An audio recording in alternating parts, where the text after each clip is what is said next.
Hi everyone, welcome to CMX London Connect virtually at the moment. I'm Nancy Kinder, I'm one of the hosts with Michelle and Serena. And before we start, I just want to, if you're new to these Connect meetings or to CMX, I'm just going to tell you a little bit about us. I'm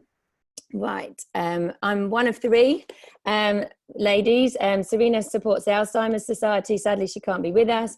And Michelle is here. And together we put on a monthly meeting on the last Thursday of the month to support community managers and to help them thrive. We normally meet in person, really informal in London, but obviously since COVID, we've moved to online. Our goals ultimately in every session is that you meet one awesome person and that you learn something, but something really actionable that you can put into action, and you advocate that we all want every community to be as strong and as successful as possible. So we hope from coming to these sessions you feel inspired and that will help you in your work. London is one of 60 chapters from all over the world, and during COVID, take a look at the other ones because there's all sorts of great connections and events going on, and it's great to welcome lots of people from outside the UK today. I've got two things to tell you from last time. Is they've since launched, CMX has launched an academy, and there's lots of training courses and support, and one lucky attendee from today will win one of those courses for free. So you can find out more by looking up the CMX Academy. And also our big event that's usually in person in San Francisco is going to be virtual this year, and it's going to be online for free. So if you haven't seen the agenda yet, please look it up and participate, because anyone can join from anywhere. So welcome everyone, and please close any distractions. And we've just got an hour now together, and I've got a great speaker lined up. If you've got any questions, please ask them in the chat. Please introduce yourself, and at the right appropriate times we'll come to your questions and make sure they're answered, but there should be time at the end as well. So as I introduce Kristy, I'm going to also start by running a poll, because I think it's really important to get for our speakers to know who's on the call. And although we did do a survey back at about a month ago now to find out what experience you had in this area, Kristy really wanted to learn and tailor her talk. I think it'd be helpful now to know what experience you've had. So while you're filling in that, let me introduce Kristy. So she's a strong advocate that we need diverse perspectives to answer the questions that we have today and in the future.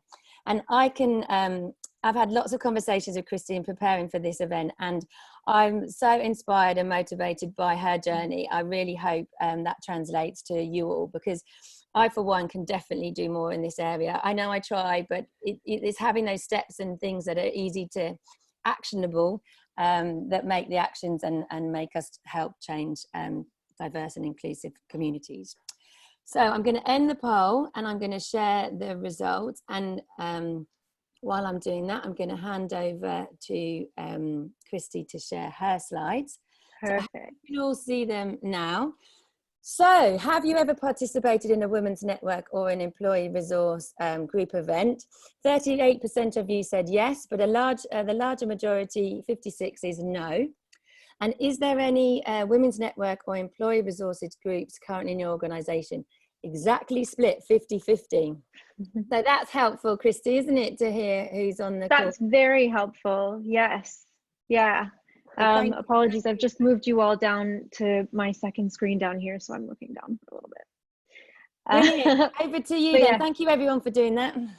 Thank you. And that is really helpful. I think actually, it's pretty divided here in terms of who's on the call. That's more or less reflective of what we saw in the first survey. So all good. Nancy, thank you for that introduction. I'm here to speak to you about building communities for action on diversity. Nancy and I were introduced by my colleague Kristy Fedora. I'm not sure if she's spoken to this group before. Yeah, many will know. Yeah, she's fantastic. And I was really excited about what you are all doing here. I just think this is a really great group. I think communities, especially right now, are so essential. And one thing that we struggled with, and I'll talk about employee resource groups and women's networks in particular, but you know, it's all communities. One thing that I think we always struggle with is actually getting action out of the community, right? So we all know a community is a place to get together, to connect, to learn. But I think it's that grow piece, right? And it's the impact of that we struggle with. So I'm really excited to be here today with you. Who am I, by the way? So thank you, Nancy. I think she described me as an awesome person in that introduction. So that's pretty great. That's the best intro I've gotten all day. I lead a team of solution engineers at Salesforce. I don't know if you're all familiar with Salesforce, but we're a tech company headquartered in San Francisco, and we're getting relatively big now. And so, you know, we're starting to formalize a lot of things like these employee resource groups that hadn't necessarily been formalized before. Within my day job, though, I work with our retail and travel, transport, and hospitality customers, helping them to transform their businesses. And that actually isn't limited just to discussions around technology. That's limited to, that includes how they organize themselves, how they manage change, and also things like equality, right? And diversity within their organizations. Now, you can see here that I'm the ex-president of the Women's Network in the UK. I led the Women's Network in the UK for 3.5 years and stepped down in February to give the opportunity to my VP to lead the group. I'll touch more on what the Women's Network is at Salesforce, but for now, let's get started. Oh, and actually, I just wanted to mention, so I know we talked about questions being answered at an appropriate time, but every time is appropriate, yeah? So please feel free, type your questions in the chat at any point, raise a hand, speak up. I'm very happy to answer questions at any point. So just briefly on communities, obviously you're all community leaders. And I grabbed some quotes from Nancy and the CMX team just to talk about why communities. Like I said, communities are so essential right now because they connect people and they help them to grow and learn. And right now we're in these really unprecedented and crazy times where connection is really difficult, right? Because we're not physically in the same space. I think communities are really key to creating the opportunities for people to connect on a deeper level than they have the opportunity to through, say, work or transactions or even friendships, right? A quote from Seth Godin around tribes, right? So communities are a form of tribe, right? It's about getting like-minded people together, united around a cause, about connecting ideas, and it's something that's been around forever. And another quote, you know, that touches a bit on where we are right now, how communities help prevent social isolation, and really make sure that we're leaning into each other as support networks and as means of learning. And I bring this up again, knowing that you're all community leaders and know why communities are important. But I'm going to be talking today about my experience with the Women's Network at Salesforce. That is a type of employee resource group. The term employee resource group might be foreign to you, right? It sounds like half of you don't have them in your companies and haven't done them before, but essentially they are just a form of community, right? That's organized by a corporation, a company. Will that make sense? Good, okay, great. So just a quick recap of what I heard on the first survey. Which again is very similar to here, right? So the majority of you haven't participated in an employee resource group event. So again, on that first survey, 70% had never attended an employee resource group event. However, I'm sure you've attended community events, right? So very similar.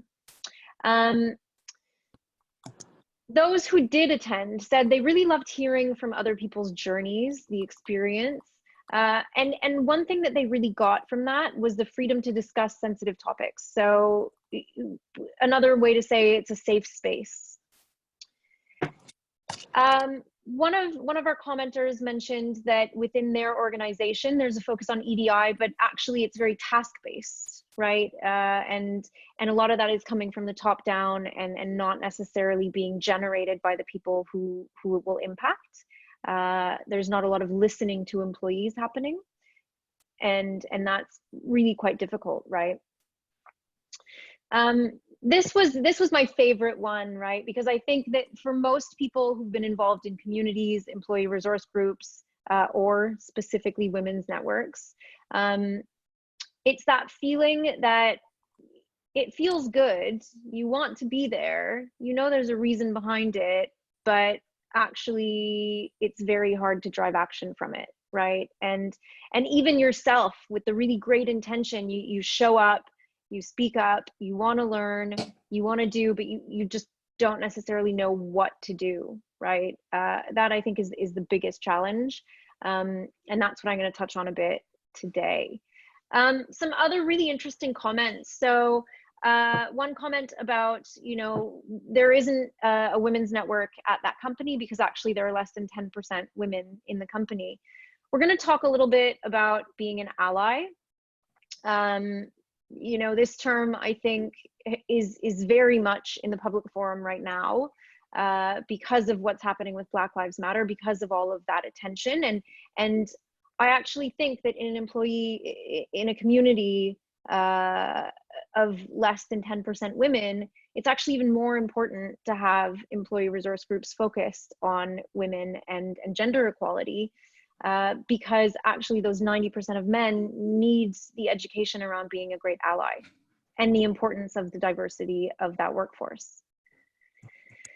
Some other challenges around, the employee resource groups and diversity initiatives being really HR owned and not grassroots. Again, very similar challenge to the one on the far right.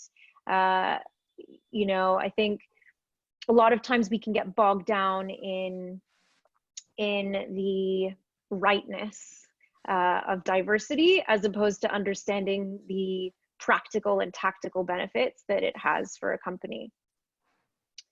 And then the final piece, which I think I touched on in the beginning, being in survival mode. The first thing that drops when we're talking about focusing on keeping the lights on is improving our situation, which is crazy when we think about it. But even in my role at Salesforce, my day job, as I call it, I'm constantly talking to customers who are saying, we're struggling so hard and we're running so fast that we don't have time to think about how to make it better. And it's only when you repeat that to someone that they realize how crazy that is, right? If you can take a second and say, actually, what I'm running for is not working, and that's why I'm running, that makes all the difference in the world. So one of the things that we hear often when we're talking about, focusing on diversity or making the time for the community is that there just isn't time. And when we realize what a multiplier it is to have that great functioning community, that diverse workforce, we realize it's worth stopping a few of the things that are not working for you in order to make the time to do that. Yeah, perfect. So I'm not going to stress this too much because this is not a Salesforce webinar. But I mentioned that the Women's Network is a type of employee resource group, and I just wanted to share some of the employee resource groups we have at Salesforce. In the survey as well, there was a question around, whether whether there could be different types of employee resource groups, not women's networks. So I just wanted to clarify that. These are the ones that we currently have at Salesforce. And the purpose is not divisiveness, right? It's to create that safe space that we heard about in the comments, right? It's to create that place to go and learn from someone else and find where you feel you fit. We also encourage, so I present on our ERGs to all of our new starters. So on everyone's first day in the company, there is a lovely 20-minute session that one of our diversity leaders in the company presents. And what we always invite is, you might see yourself in one of these groups and decide that you want to use that space to connect with other people, to have your safe space to help that cause. Or you might not see yourself in any of these. That's great. If you don't see yourself in one of them, figure out which one needs your help and figure out which one you can go and be an ally to. So we'll touch again on allyship a little bit later and how important that is for action. So the reason that and by the way, I just want to make sure I'm not talking too fast. If there are questions coming through, then definitely stop me at any point. No, just to confirm, there's no questions, but people didn't know what EDI standard for, because I think we say it the other way around in the UK. So just to clarify, it's equality, diversity, and inclusive. Right. Exactly. Yeah, exactly. Thank you for answering that. So for me, I picked the Women's Network, not just because I'm a woman, but because it really feels like low-hanging fruit. So again, I want everyone on this call to think about the Women's Network just as another type of community. So what we're talking about here are strategies to make sure that whatever community you're a part of is structured in such a way that action is not only achievable, but is the default. And for the Women's Network, again, so, this particular quote from BBC really resonates with me. I think we see very similar statistics around all forms of underrepresented groups, just like we saw on the previous slide, a whole bunch of different groups, right? But the back foot that you're on when you are a minority of some kind in any kind of professional setting. And for me, the Women's Network was really low-hanging fruit. It felt like something that I could speak really well to, right? Because I knew the cause, obviously, directly. But because of the momentum that it had already built within the company. So here's our view, and what I think is really the key bits of why a Women's Network matters. And again, I'm speaking to my experience and I'm speaking about a women's network, but this applies to all communities, right? So here we talk about equal representation, and particularly in hiring. I'll share in a little bit when we talk about how we structured the team, about how we did that. Educating others. So from an external perspective, there is an audience outside of the network itself that it's our responsibility to educate. Creating a stronger voice and calling out behaviors which go against the values. This is a really interesting one too, and it ties into the education piece, but I think there's something really inherent in communities in that it makes all of the individuals involved feel more confident and stronger. It's not just about the information, it's about the belief that there are people who will stand behind you when you make a statement. And one of the main problems that we see in large companies, and particularly in tech, ones where gender diversity is low, is these very small behaviors that we might not know we should call out, right? Is especially in business where it has been very male for a very long time, they might not understand the impact of what they're doing. And so a women's network helps support one another in creating that voice so that people feel confident calling out those behaviors.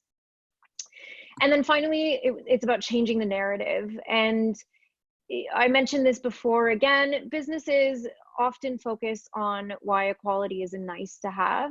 Businesses often focus on why equality and diversity are the right thing to do, but they rarely talk about why they need it, right? And why it helps the top line. And this was my main focus with the Women's Network, really was changing that narrative. So I mentioned before that part of my day job, my role, involves consulting companies on their technology, but then I also help them with change, and cultural change is one of those things that I speak on. So within Salesforce, I get asked quite often to talk about what I'm talking about with you here, and how to increase the diversity of their population. And this is just an example of, you know, the type of thing that I would talk about in that presentation. It's not about, you know, doing the right thing. It's not about the fact that your company should represent your community, right? If there are 50% women in the UK, then your company should have 50% women. Those things are all important, but for me, that's table stakes, right? What I think is interesting is how we can prove that companies with better diversity perform better. And this particular statistic I really like, because again, working for a tech company, innovation is one of the key factors in what we do. And we can see very clearly here that companies innovate faster when they have more diverse workforces. Yeah, this is just one example of that. So, and again, just to close off that thought, right? It's about changing the narrative. So we're going to talk a bit later as well about knowing your audience and speaking your audience's language. And when changing the narrative is all about saying, I know this is what's important to you. What I'm talking about, you think it's over here in a different bucket that's less important. And so you're going to deprioritize it, or you're going to give it to HR. But actually, I'm going to show you why this particular thing is directly aligned to what you need. So the Women's Network at Salesforce was the very first of the ERGs. And these employee resource groups actually were completely grassroots at one point. So the Women's Network was started, I believe, in our headquarters in San Francisco quite a long time ago, right? You know, probably about 17, 18 years ago, really not long after we were founded. And it just kind of grew. Again, these have all been grassroots primarily up until very recently, when we appointed Tony Profit, our Chief Equality Officer. And now the ERGs have become a bit more formulaic. But essentially, it was always meant to be an advocate for gender equality in the workplace. It was meant to unify some of the different initiatives. So where we talk about, you know, DEI, EDI being an HR function, the Women's Network is also intended to support with some of that. And it's also a place where people go to volunteer and do good. So again, you know, just from 2019, more than 15,000 volunteer hours were logged through the Women's Network globally, which is a really big achievement. So as I mentioned, when these employee resource groups were started, it was completely grassroots, right? And so each individual hub, each office, somebody would choose to start one of these groups, one of these communities, and they would structure it however they saw fit. Eventually, as that grew, there was a snowball effect where we had, you know, a big enough mass of these groups that some people started taking leadership and taking ownership. We appointed global chairs. They were able to give best practice and help people with structure. But the challenges were still very much the same, in that the action bit was always kind of missing. So I found this resource pretty recently, actually. This is not what influenced me in terms of the way we structured ourselves, but I thought for this particular talk, this was a really interesting way to visualize how you structure for action. Has anybody seen this before, by the way, the community canvas? I'm seeing a couple of nods. All right. So I found this really recently, and I thought it was really really well said. I've shared the source and the link here, and I'll make sure that you all get access to that afterwards. This, I think, is a really great thing to sort of map your community plan against. When we think about our community or our women's network or our ERG, we often think straight to the shared experiences, right? How does this become a place to connect? How do we get together and share what we've been through so that we can all learn from each other? Content is born of that, right? Rituals are born of that. The events, the networking, that's all born. But I think we often start here. We start with the shared experiences. What this canvas, I think, is promoting is actually starting with the purpose and the identity. So what's it for? What are we seeking to achieve? And when you start with that and build the shared experiences and the rituals out of that, I think that then becomes a much stronger framework to promote action. Defining success as well is something that we were plagued with from the very beginning. And it's interesting how easy it is to allow yourself to have a pretty loosey-goosey definition of success, right? Because at the end of the day, if you're creating a warm, fuzzy feeling, you've got shared experiences, you've got high CSAT, it feels like that's success, right? I really challenged us to say, you know, we need to look at bigger factors where we could be an influencer in positive change around the organization. And we need to be looking at those as ways of defining our success. So when we talk about ratios, when we talk about hiring, when we talk about retention, when we talk about promotion to leadership, sure. You know, at the time when I was leading the Women's Network, I wasn't even a people manager, right? I was just an individual contributor in the company. So yeah, I don't have direct influence on those things. I am not directly responsible, right? Even HR isn't directly responsible. There are tons of hiring managers that are responsible for that. But actually, when we built that into the definition of our success, we started to realize that our responsibility was greater than just providing good experiences. It was in making our education targeted, right? So if part of the definition of our success is that we hire more women, then we need to be focusing our education on the people who are hiring, which we weren't doing before, right? We were saying, let's make this a great experience for everyone. But actually, no, the hiring managers need to hear what we have to say. And they need to know why hiring women is good for them, right? So speaking their language. So again, defining success, the purpose and identity, what are you there for? And then this green bit cannot be ignored. I'm sure that we all want to ignore it. Again, interestingly, when the employee resource groups were completely grassroots before we provided a global structure to it through the creation of our Office of Equality, we didn't pay any attention to this, right? How are we organized? Where does our money come from? You know, what are our platforms? What do we do with the data that we have from surveys or from attendance of events? We didn't do any of that. And it made a massive difference when we started planning our budget at the start of the year, right? And saying what's essential, what actually has to get done. When we thought about our message and how we got that across, you know, is this better on an email? Is this better on our internal network? Is this something that goes into another person's newsletter, right? Understanding the channels that you're using and really being very targeted to the audience based on where they're going to be looking.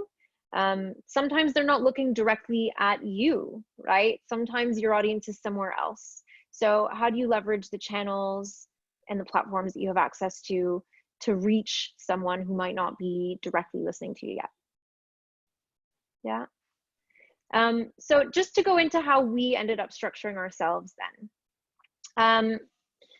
Like I mentioned in the beginning, when we were talking about some of the survey responses that this group had shared with me before, one of the biggest problems that I saw when I first joined the Women's Network at Salesforce was it was a bunch of people who got into a room, who wanted to get into the room, and who had a lot to talk about, and who had a lot that they wanted to change. They came up with lots of ideas, right? Generating the ideas, having the conversation was not hard. The hard part was what's next, right?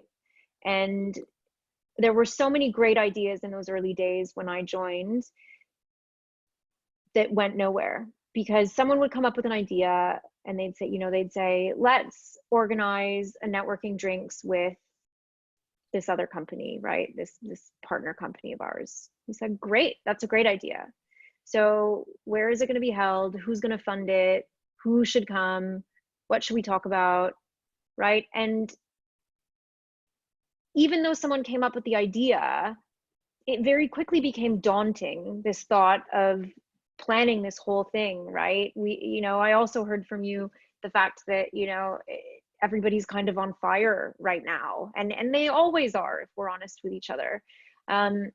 There's never time to do this. And so even someone who came up with a great idea didn't want to execute on it by themselves.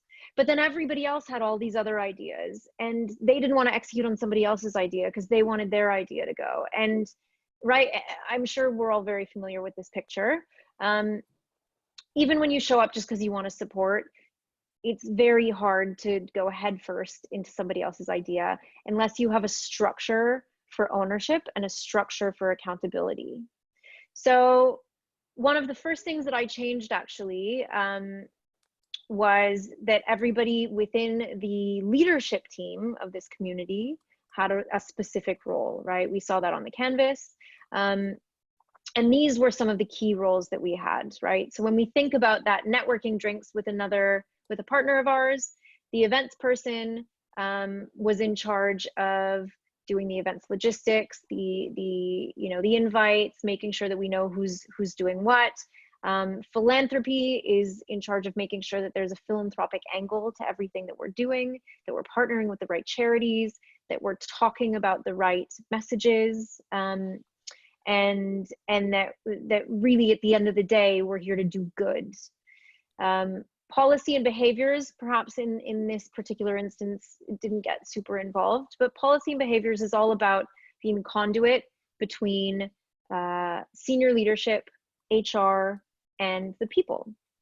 And that's a bi-directional conduit, by the way. So that is, when there is a great policy that gets launched within the company, the Women's Network actually played a role in making sure that that policy was communicated effectively, because we had the ear of our massive member base, right? A lot of people listened to us and listened for what we were going to say. So we helped communicate that policy, but then on the other hand, we also listened to our members, to that community, and help inform the policy and improvements to the policy.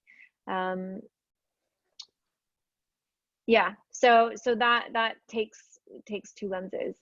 And then finally, communications. I've said this a couple of times now. I think knowing who your audience is, knowing how to message what you want to say to that audience specifically for that audience is so key in any community that has any kind of external purpose. And especially within any kind of employee resource group with a diversity initiative, right? Because what you often find is the internal focus is nice, those shared experiences, that safe space, that's all really good and that's all very positive. But really what you want to achieve is only achievable if you have the ear of your allies, right? So that's the way we structured ourselves. Now, can I just ask a question just before course. you move on?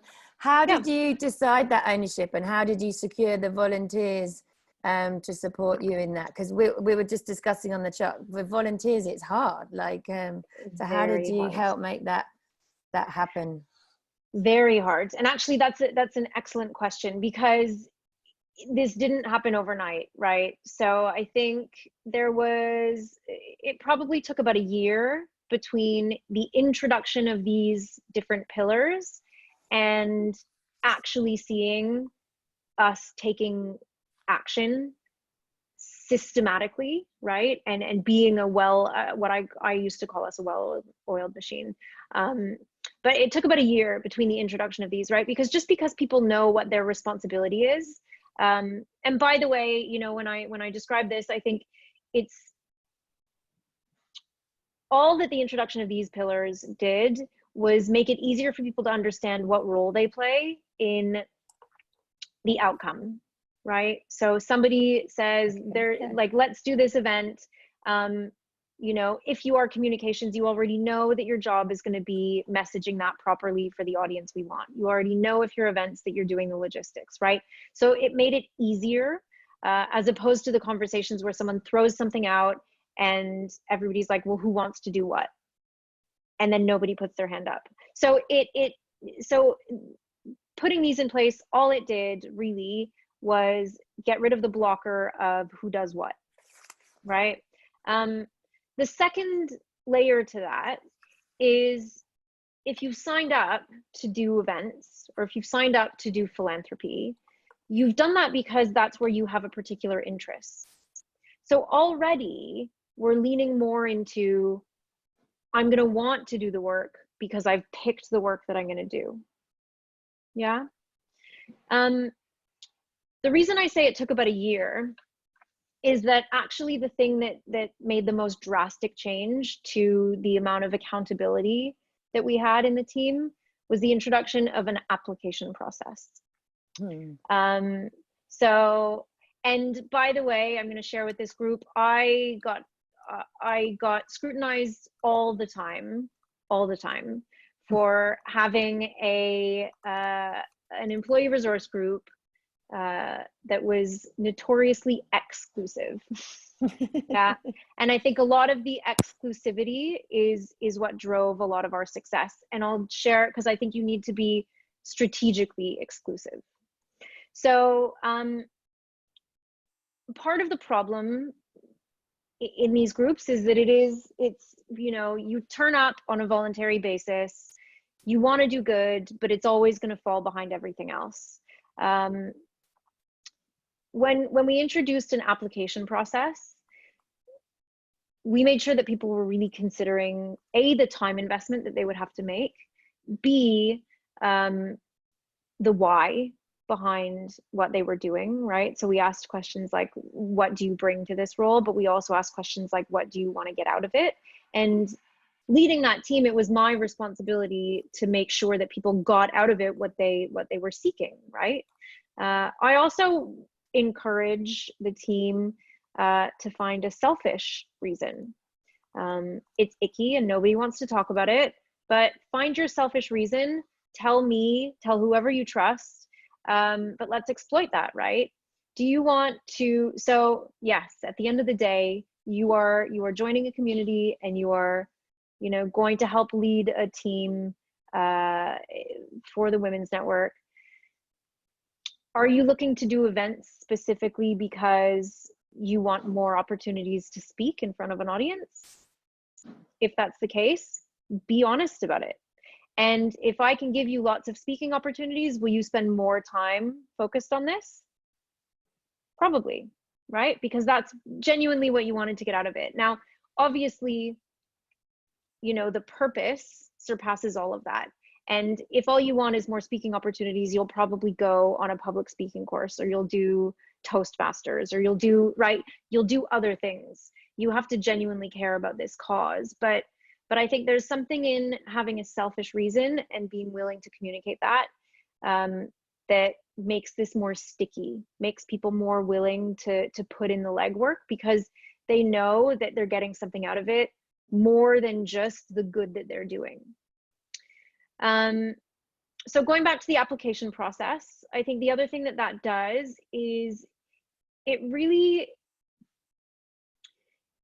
hammers home the knowledge that other people want to do this too, right? And that you're in a privileged position being able to be on this leadership team. And again, that transforms it from pure volunteerism to a privilege, right? It transforms it into, I'm lucky to be here. I mentioned to Nancy in the final round of applications that I did just before I left in February, we had 40 some odd applications for 4 open roles. So the demand becomes really high because people are seeing that you're doing good and want to be a part of it. But there's also that exclusivity that drives it a little bit, right? They want to be a part of that team. And one thing that I really strove to do with the leadership team of that group is create a place where great leaders are very visible in the company. Right? I think we you know, my secondary purpose, actually my primary and secondary purpose, is creating a pipeline of female leaders for our company, right?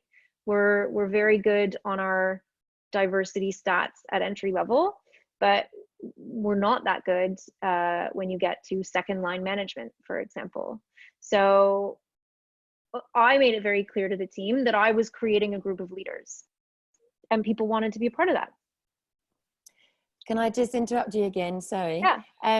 Based on the application process, and I love that you're building the leaders of the future by giving them this platform to maybe develop skills that they don't have that opportunity in their current role. I think people are asking, what's the criteria of being accepted? And do you have percentage stat of what is it, or how many people get into the network out of how many that applied? Yeah. So the challenge that we have is there's no fixed criteria, right? It's up to the leaders of each pillar to select who joins them. But we do it as a whole team as well.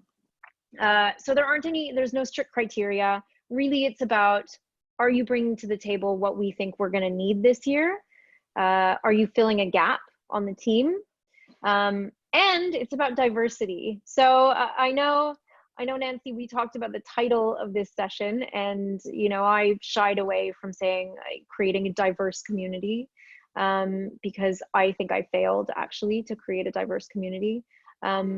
One element of diversity that we had, and sorry, I mean in the specific leadership team, I wasn't great at that, but one element of diversity that we were certain that we needed and we made sure that we had was that we had one person representing each business unit of the company, at least. Yeah. So like that was the thing, and that was mainly about communication and reach, because we wanted to make sure that we could reach all areas of our business. So yes, so that was really big. Are we gapped in that space in terms of breadth of role in the company? Are we bringing enough different perspectives from different areas, and does that help us reach those areas? Are we gapped in terms of strengths and skills on the team? So how does this person help the existing events team, for example? Maybe they bring a specific kind of experience. Yeah, so it was probably a bit more qualitative than I would like, but it worked really well. Great, thank you. Yeah. We've only got 13 minutes left. Was there left. another one? No, dear. that's fine. Okay. I just saw the time and I want to share your case studies because I think they're really inspiring. Sorry. Okay. I'll stop interrupting. So just before I finish though, I did want to mention one last thing, right, which I've touched on before, and that is the ally. I think this was really, really central to our success. So in addition to those 4 pillars, I also had what I call the chief ally. And that was a man. So there had to be at least one man sitting on the leadership team of the Women's Network. His role, just like with policy, his role was bilateral. So on the one hand, we need to have a man in the room to make sure that this is not an echo chamber, right? If we end up with a bunch of women in a room and we've all had the same experience and we don't necessarily understand our other, we're not going to be able to make the best possible decisions. So my chief ally was there to make sure that we weren't ignoring the male perspective when we were making our choices. The second reason for that is what I mentioned when I talked about communications, about your audience. In a lot of cases, when we talk about driving change and making action within the company, it's actually men that are the ones that need to make those decisions, right? It's men that we need to influence. And so our chief ally was also there to make sure that our message resonated with a male audience, and also to help us deliver that message. So he was in charge of things like creating safe spaces for men to discuss women's issues, right? Things that they might not want to bring up, questions they might not want to ask in a room full of women, or even just a big open room, right? So he created safe spaces for gender equality allies where they could ask those questions, and we trusted him with that. He also was really effective at helping us identify male populations and reach them. So when we had an event, for example, where we knew we were delivering a key message and specific, you know, first line managers from a specific area of the business needed to be there, he was really good at being able to reach out and say, like, we'd love to have you at this event, right? Because a message from me might feel a bit threatening, or a bit not threatening, but you know what I mean, right? It's less comfortable if a woman on the leadership team reaches out to the man and says, will you come to this, right? It feels like he's obligated to come. It might not feel super comfortable. So our chief ally was also there for that, to make our male allies feel more comfortable joining in and participating and asking the questions that were essential for them to have a good understanding of what was going on. Right. Yeah. All right. So we talked about case studies. So these are just some of the events that we've held, and I think they cover a pretty broad remit in terms of our purpose. So on the far top left, we've got an event that we did for TEDx Women. So this was a live screening on our 37th floor of the TEDx Women event that took place, I guess it was about a year and a half ago now, in the States. Really, really great event. We opened this up to women in our wider community as well. So this wasn't just an employee-facing event. This was an opportunity for all types of women from all sorts of businesses to come meet each other and learn a little bit, and have a really good time watching TEDx Women. Then just past here, we've got our kickoff. So I mentioned the success of the application process. Our audience was phenomenal. And again, I do give a bit of credit to certain exclusive things, which I'll touch on in a second. But one thing we did is we were really creative with our budget, right? So we had very little budget, probably, you know, I think we were very privileged to have budget in the first place, but we didn't have a lot of it. And so when we did have budget, we thought, okay, how do we maximize this? And one way of doing that was, you know, a raffle, a ticket giveaway. So we could only afford 2 tickets to the Women of Silicon Roundabout conference, which is a really great tech conference for women. And we said, right, how do we use this? And what we did was we did a giveaway at the very end. So we had our kickoff where we talked about our values and our purpose, and talked about what we would do for the year, which is essentially the most important event of the year for anybody to attend, right? It's because it's where they find out about what we do, and the purpose of it. And we got people to put their names in a bucket at the start of the event, and we picked the names at the very end. If you weren't there, you didn't get the tickets. That year, we got over 100 people to show up to our kickoff, and the year prior, we had only had 40 or 50. So it was really great. Cupcakes are always good for getting people to show up. on the far right is my good friend Dal Bamford at the HERA Careers Networking. I don't know if any of you know HERA, but this is an organization that works with women who are trafficked to the UK and need to find different ways of getting jobs if they do manage to get to a point where they get work permits here. But they have a lot of or they need to create their own business, right? So a lot of them become entrepreneurs. So there is a big focus on getting their network to be a bit bigger so that they can meet people and they can find opportunities. But then also there's a big focus on mentoring from the entrepreneurial aspect, because they have really unique challenges, right? A lot of them can't use social media because they can't be visible. A lot of them, you know, might not have paperwork, might not have passports.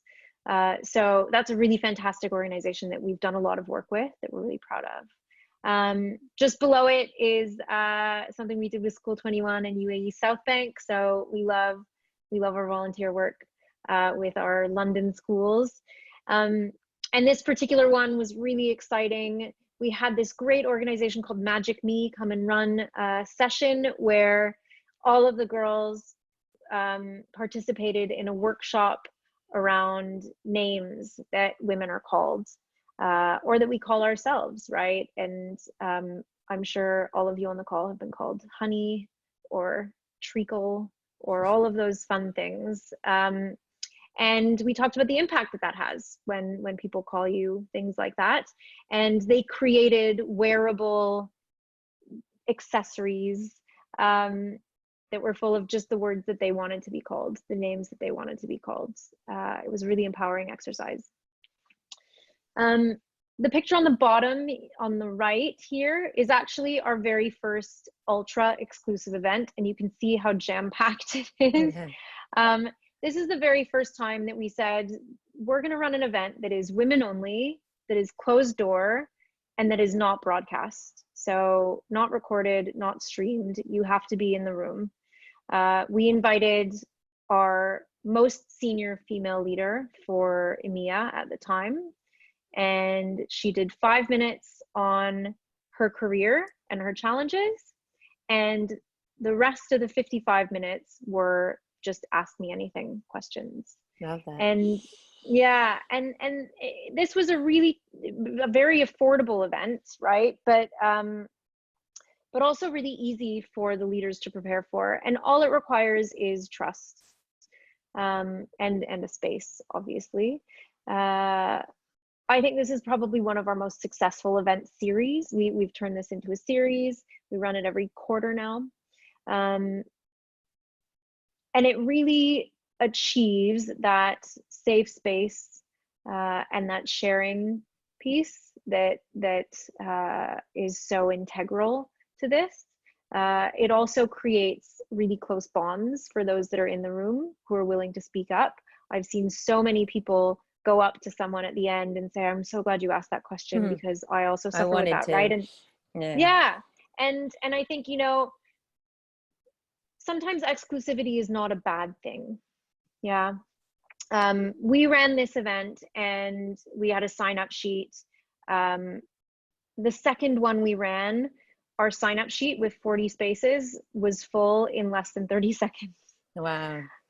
Just incredible what that little bit of exclusivity does. And I think similarly with the application process, right? It creates a buzz, it creates excitement.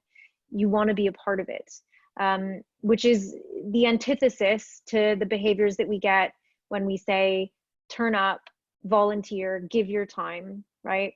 It's the opposite. So again, it's about creating something that they really care about. We're almost out of time. Sorry. Okay, I'm just gonna thank you very much for that. Yeah, so, sorry, we've got a couple of things we need to close with. So okay. I'll let you finish though, because I think these tips are important. Perfect. Well, I'm just skipping. So World Reader is amazing. I don't know if any of you have worked with them, but they provide tablets to children in African countries, and they're just amazing. So I was just going to talk about the importance of intersectionality within our groups and working together with other underrepresented groups.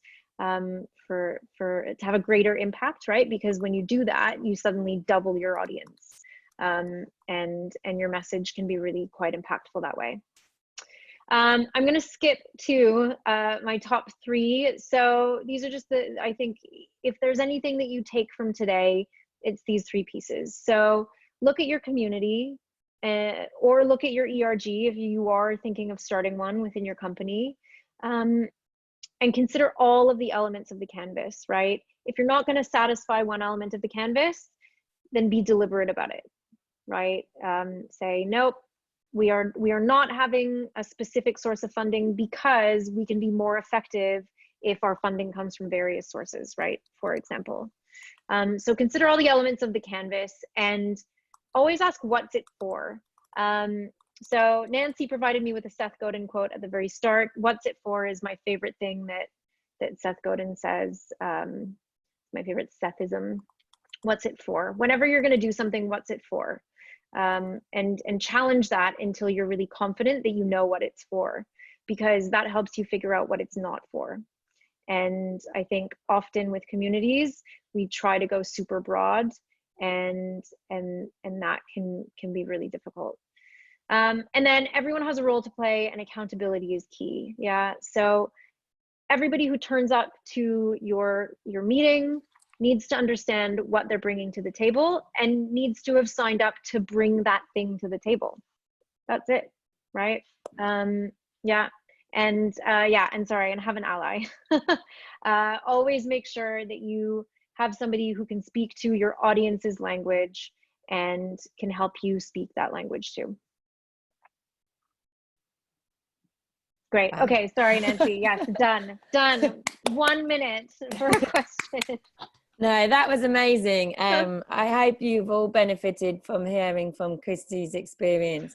For me, there's so many things I'm going to take away: the ally, the comms, the accountability. So thank you for preparing and sharing that with us. If you've got any burning questions, if Kristy can hang on a sec, please ask them. Yeah. What we've got to do now, though, is give away our free ticket to the course. So I'm going to hand over to Michelle to run this. And so we can confirm that before everyone drops off, because we don't want anyone to go before. Sorry, I'm sorry. Michelle, have you got access? Can you do that? Yes, I'm just gonna, if someone shares, then I will be able to share, I think. You should. Sorry, Yeah. I'm gonna stop sharing. That's the challenge. Okay. There you go. That should work now. Thank you. So I have just put everyone's name into this magic wheel. And so I'm just gonna do it quickly so it won't take too much time. Ready? So this is to win the free MBA. Yes. And the winner is Lauren. Lauren. Well done. You've got your own applause. Great. But yeah, we will send details of that to you, Lauren, and I'll hand it back to you, Nancy. Yeah, thank you. Thanks all. Thank you. Right, let me just say, again, Kristy, if you've got 2 seconds and you can hang on, Yeah, I'll see if there's any questions. But I'll just, before everyone goes as well, just confirm what our next event is. So the last Thursday of August, we've got Michael Norton, who is here today and has been contributing to the chat. Thank you, Michael. He's found that although some communities are thriving at the moment, like we've talked about, that because of COVID, some of them maybe need a bit of revitalizing. Maybe people that were running them were furloughed and now they're coming back. So he's going to share his experience, and then we're going to break out into groups and discuss different ways how we could reinvigorate those communities. So come with an open mind, come with ideas, and we'll talk about them and share them, and hopefully all get the benefit of that session. So thank you for that. And let me just see, is there any burning questions? There was a couple of questions about how do people make time for this, Kristy. I don't know if you want to say how your organization help people make time. Yes, absolutely. So first of all, no matter what, it's always hard to find time, right? And when I touched on finding your why and your purpose, and you know, what's your primary goal, and your primary objective is always to drive positive change, but your secondary objective should be selfish. Always. You should always have something that you can get out of it other than the cause. But that doesn't create hours, right? Like sometimes there just aren't enough hours. So one of the things that Salesforce does, which is exceptionally good actually, we have this 1-1-1 model. And people who've interacted with Salesforce before might recognize that. So when the company was founded, the co-founders decided that they would donate 1% of their equity, 1% of their product, and 1% of their time to organizations. And so the time bit is the piece that affects the employees, because 1% of the company's time equates to 7 days a year per employee. So employees are encouraged to take part in volunteerism, charitable endeavors for 7 days a year as kind of a minimum baseline, right? We're definitely encouraged to do a lot more. And work with these employee resource groups is actually seen as volunteerism, right? Because it is to support a cause. So that's one advantage, is that we are gifted essentially 7 days of the year where we can focus on that. You know, on the other side of things, even then it's difficult. So finding the time sometimes is about understanding where this sits in your priorities. And again, having your selfish reason can help nudge this up in the list of priorities a little bit. Yeah. No, that's really helpful, because I think a lot of us haven't got a time sheet code for this, and we didn't know how to make it happen. So it's interesting. We can use you as a great example. Thank you for that. Yeah, and then I recommend, sorry, and I know, again, I know it's difficult, but I'd be happy to share language around the 1-1-1 model. Yeah. And I would definitely encourage your companies to look at how they can introduce some volunteerism, some specific time around these employee resource groups. Because again, if we're looking to argue for it, right, change the narrative. What is the business value of what you're achieving here? You know, I'd be really happy to share some of that. So we're all going to copy that innovation slide from the beginning. Yeah. And one last one before we close is, how do you uninvite people to events, and how do you structure them? Because we were sort of wondering, you know, is everyone welcome to everything? Are we transparent in that way, or do we talking about this safe space when sometimes it's just one gender, for example, in your case? Yeah, exactly. So I think we do have to be very deliberate about who we want. And that doesn't mean purposely exclusionary, but it does mean you're focused on how you're communicating and where you're communicating so that you're getting those people. You know, again, I got blasted for being, you know, for having exclusionary means of doing things sometimes. And people said, shouldn't you be trying to get men at all of your events, right? And actually, when I think about our purpose, I think about that Breakfast Club meeting, right? What is the purpose of that? The purpose of that is to be able to have visibility from a very senior female leader. So the opportunity to meet a very senior leader in our business. Who needs that opportunity? Based on the purpose of my group, who needs that opportunity? Is it men or is it women? Right? And that was a very easy choice. And then I thought about, okay, so the purpose of that event, right? What's it for? It is for making sure that that senior leader feels comfortable sharing their story and doesn't censor themselves. So how do I achieve that? By having only women in the room, or by having anybody? Yeah. So there are certain times when I felt very comfortable saying this is a women's only event, right? We've invested money in a negotiating course. Who needs that? Based on our purpose and our values, we think it's women that we need to invest in, right?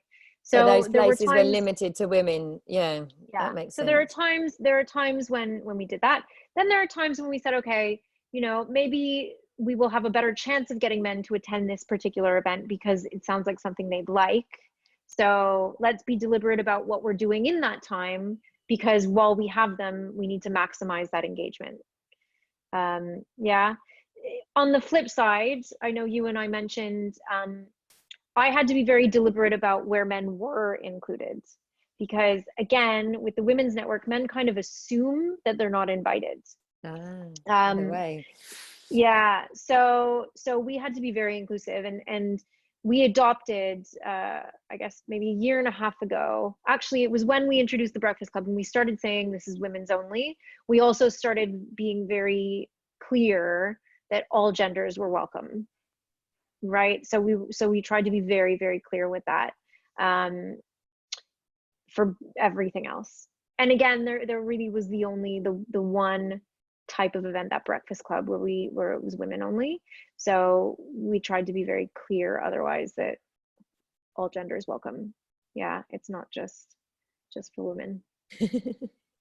No, thank you for explaining that, because I think we all, well, many of us are running them, and it's just how do we manage that sensitively? I know Michelle is nodding there, because we talked about this last time, didn't we? So yeah, I mean, yeah, like I said, and I'm serious, sometimes when you tried to be exclusive, there's scrutiny, right? But as long as you're connected to your purpose and you know what it's for, you can make those choices deliberately and make sure that you're investing your time, your money, and your energy in the right place and the right audience. yeah, no, definitely. Wow. Thank you so much. There's been lots of words of thanks on the chat. I'll send that to you afterwards and let you digest it. But on behalf of everyone that's attended and CMX, thank you so much, Kristy, for preparing that for us today. I think we're all nodding, and I think making it actionable is probably the challenge on everyone's mind at the moment. But thank you for making it sound easy and just so valuable. So, well, it was lovely to meet everyone, and I really appreciated it. So thank you. Great. Thank you all. And I hope to see you all again soon. Take care. Keep well. Thanks for joining. Bye-bye. Bye.